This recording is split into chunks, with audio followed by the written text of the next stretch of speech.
So Kyrie Irving back in playing after clearing the health and safety protocols.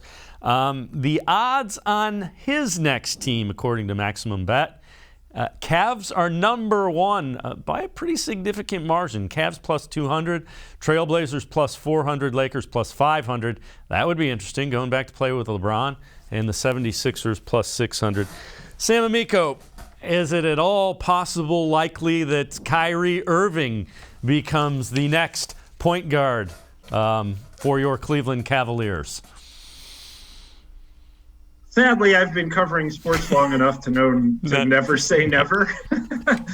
But I wouldn't bet on this, even though if you're right, clearly you would really cash out. But I think that the Cavs are sold on Darius Garland being their point guard of the future, and wisely so.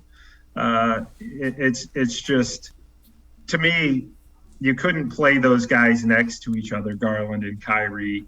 And we all know Kyrie, whether you agree or disagree with what he says, it can create some tension and awkwardness in the locker room and kind of on the court. He gets along with his teammates, don't get me wrong, but there's just too much there. There's a lot of baggage, and I think Kyrie's actually a pretty good guy, so it's not like you'd be bringing in a knucklehead. There's just some weird things kind of go on when he's around, and he did demand a trade, or pretty much demanded a trade out of Cleveland back when they were going to the finals. So I just don't think he'd be a fit anymore. And I know it sounds crazy, Kyrie's one of the greatest.